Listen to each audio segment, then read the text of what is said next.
ಹೌದು, ನೀವು ನೋಡ್ತಿರೋ ಈ ಪುಟ್ಟ ಕಲ್ಲಿನ ಬಸವಣ್ಣ ಮೂರ್ತಿಗೆ ಐತಿಹಾಸಿಕ ಹಿನ್ನೆಲೆ ಇದೆ. ಈ ಬಸವಣ್ಣನ ಕದಿಯಲು ಸಾಕಷ್ಟು ಜನರು ಪ್ರಯತ್ನ ಪಟ್ಟಿದ್ರ.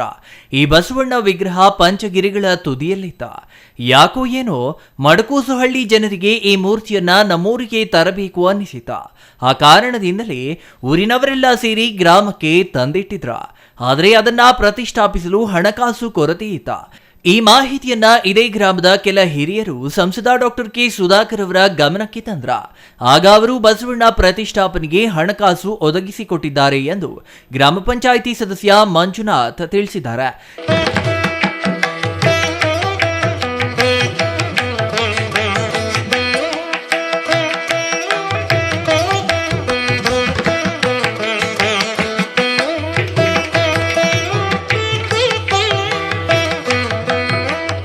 ಈ ಬಸವಣ್ಣ ಇರೋದು ಎಲ್ಲೋ ಕಾಡಲ್ಲಿತ್ತು. ಕಾಡಲ್ಲಿಂದ ತಗೊಂಬಂದು ಎಲ್ಲೋ ಒಂದು ಜಾಗದಲ್ಲಿ ಇಟ್ಟಿದ್ರೆ ಬೇರೆ ಕಡೆ ನಮ್ಮೂರಿಂದ ಆಚೆ ಅಲ್ಲಿ ಕಳ್ಳರು ಕದಿಬೇಕು ಅಂತ ಬಂದಿದ್ದರು. ಅಲ್ಲಿಂದ ತಗೊಂಬಂದು ಊರಲ್ಲಿ ಬಂದು ಇಕ್ಕಿದ್ರೆ, ಊರಲ್ಲಿ ಒಂದು ಶೆಡ್ಡಲ್ಲಿ ಲಾಕ್ ಮಾಡಿ ಇಕ್ಕಿದ್ರೆ, ಆದರೆ ಅದನ್ನೂ ಕದಿಬೇಕು ಅಂತ ಕಳ್ಳರು ಬಂದಿದ್ದರು.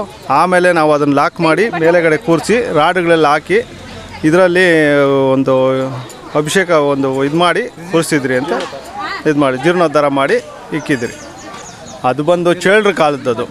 ಈ ವರ್ಷದ ಇದ್ರದ್ದಲ್ಲ, ಈ ಇತಿಹಾಸದಲ್ಲ, ಚೇಳ್ರ ಕಾಲದದು. ನಮಗೆ ಒಂದು ಬೆಟ್ಟದಲ್ಲಿತ್ತು, ಬೆಟ್ಟದ ರೋಡು ನಂದಿ ಲೇಕ್ ಇದೆಯಲ್ಲ, ಲೇಕ್ ಹತ್ರ ಇತ್ತು. ಅದಿರೋವಾಗ ಸುತ್ತೂ ಅಗಿತಾಯಿದ್ರು, ಏನೋ ನಿಧಿ ಇದೆ ಅಂದ್ಬಿಟ್ಟು. ಅದರಲ್ಲಿ ನಿಧಿ ಇದೆ ಅಂದ್ಬಿಟ್ಟು ಇವಾಗ ಅದನ್ನು ಕದ್ದಬೇಕು ಅಂತಲೇ ಇದು ಮಾಡ್ತಾಯಿದ್ದಿದ್ದು ಅವರು. ಇಂದು ಬಸವಣ್ಣ ಮೂರ್ತಿಯನ್ನ ಪ್ರತಿಷ್ಠಾಪನೆ ಮಾಡಲಾಯಿತು. ಈ ವೇಳೆ ಊರ ಜನರೆಲ್ಲ ಬಸವಣ್ಣ ಮೂರ್ತಿಗೆ ತಂಬಿಟ್ಟು ದೀಪ ಮಾಡಿ ಜಾತ್ರೆ ನಡೆಸಿದ್ರ.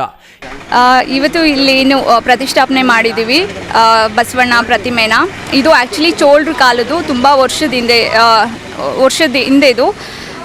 ಇದು ಬಂದುಬಿಟ್ಟು ಇಲ್ಲಿ ನಂದಿ ಬೆಟ್ಟ ಹೋಗೋಕ್ಕೆ ಮೆಟ್ಲಿದೆ, ಸೊ ಅಲ್ಲಿ ಸಿಕ್ಕಿದ್ದು. ಸೊ ಆವಾಗ ಗ್ರಾಮಸ್ಥರೆಲ್ಲ ಏನು ಮಾಡಿದ್ರು, ಅದನ್ನು ತೊಗೊಂಡು ಬಂದು ಇಲ್ಲಿ ನಾಗರಕಲ್ಲ ಅಂತ ಇದೆ, ಬಿಲ್ವಪತ್ರೆ ಮರದ ಹತ್ರ, ಅಲ್ಲಿಟ್ಟಿದ್ರು. ಸೊ ಆವಾಗ ಏನಾಯಿತು, ತುಂಬ ಒಂದಷ್ಟು ಸ್ಟುಪಿಡ್ ಜನಗಳು ಇರ್ತಾರಲ್ವ, ಸೊ ಅದರಲ್ಲಿ ಏನೋ ನಿಧಿ ಇದೆ ಅಂತ ಹೇಳ್ಬಿಟ್ಟು ಅದನ್ನು ಕದಿಯೋಕ್ಕೆ ಟ್ರೈ ಮಾಡಿದ್ರು. ಸೊ ಅಲ್ಲಿ ಇದ್ರೆ ಕದ್ಕೊಂಡು ಹೋಗ್ಬಿಡ್ತಾರೆ, ಯಾಕಂದರೆ ಅದು ಊರಾಚೆ ಇದೆ ಅಂತ ಹೇಳ್ಬಿಟ್ಟು ಅಲ್ಲಿಂದ ತೊಗೊಂಡು ಬಂದು ಊರೊಳಗಡೆ ಇಟ್ವಿ. ಸೊ ಅಲ್ಲಿ ಟ್ರೈ ಮಾಡಿದ್ರು ಕದಿಯೋಕ್ಕೆ, ಅಲ್ಲೂ ಬಿಡಲಿಲ್ಲ.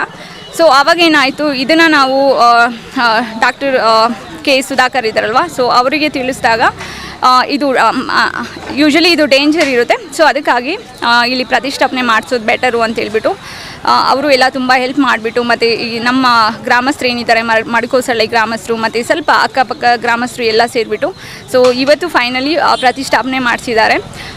ಡಾಕ್ಟರ್ ಸುಧಾಕರ್ ಅವರು ಬರಬೇಕಾಗಿತ್ತು ಇವತ್ತು ಆ್ಯಕ್ಚುಲಿ ಟೇಪ್ ಕಟ್ ಮಾಡೋದಕ್ಕೆ. ಏನೋ ರೀಸನ್ನಿಂದ ಅವರು ಬರೋಕ್ಕಾಗಲಿಲ್ಲ, ಪ್ರಾಬ್ಲಿ ಸಂಜೆ ಬರ್ಬೋದೇನೋ ಗೊತ್ತಿಲ್ಲ. ಈ ಬಸವಣ್ಣನ ವಿಗ್ರಹ ಪ್ರತಿಷ್ಠಾಪನೆ ಡಾಕ್ಟರ್ ಕೆ ಸುಧಾಕರ್ ಅವರು ಮಾಡಬೇಕೆಂದು ಗ್ರಾಮಸ್ಥರು ಅವರನ್ನ ಆಹ್ವಾನಿಸಿದ್ರ. ಆದರೆ ಅವರು ಅನಿವಾರ್ಯ ಕಾರಣಗಳಿಂದ ಬಂದಿಲ್ಲ ಎಂದು ಗ್ರಾಮದ ಹಿರಿಯ ನಂದೀಶಪ್ಪ ತಿಳಿಸಿದ್ದಾರೆ. ನಮ್ಮ ಹೆಸರು ನಂದೀಶಪ್ಪ ಅಂತ, ಮೊಡಕಸಳ್ಳಿಯವರು. ಈ ಬಸವಣ್ಣ ಬಗ್ಗೆ ಹೇಳಬೇಕು ಅಂದರೆ, ಕಲ್ಲು ಬಸವಣ್ಣ ಕಾಲು ಕೆರೆದ್ರೆ ಅಂಕೆ ಹಾಕಬೇಕು, ಕಲ್ಲು ಕೋಳಿ ಕೂಗಬೇಕು. ನಂದಿ ಬೆಟ್ಟದ ಮೇಲೆ ಆಟೋಮೆಟಿಕ್ಕಾಗಿ ತಾಟಿ ಮರ ಹುಟ್ಟಿ, ತಾಟಿ ಮರದ ಮೇಲೆ ಕಾಕಿ ಕೂತ್ಕೊಂಡು ಸಿರಾ ಬಗ್ಗಿಸ್ತಿರ ರಕ್ತ ಕುಡಿದ್ರೆ ಅದಕ್ಕೆ ನಮ್ಮ ಪ್ರಪಂಚ ಪ್ರಳಯ ಅಂತೇಳವ್ರೆ. ಇದನ್ನೇ ತೆಲುಗಾಗಿ ಹೇಳ್ತಾರೆ. ರಾತಿ ಬಸವಣ್ಣ ಕಾಲಗೀಶ್ವರ ಅಂಕೆ ಎಲ್ಲ, ರಾತಿ ಕೋಡಿ ಕೂತೆ ಎಲ್ಲ, ನಂದಿಕೊಂಡಮಿಂದ ಆಟೋಮೆಟಿಕ್ಕಾಗಿ ತಾಟಿಮಾನ ಪುಟ್ಟಿ, ತಾಟಿಮಾನಲ್ಲ ಕಾಕಿ ಕೂಕನಿ ಸಿರಿಮಂಚುಕೊಂಡ ರಕ್ತಮತ ಆಗುತ್ತೆ. అందుకే మన ప్రపంచము ప్రళయము అని చెప్పినారు. Praveen, CTV news, చిక్కబళ్ళాపుర.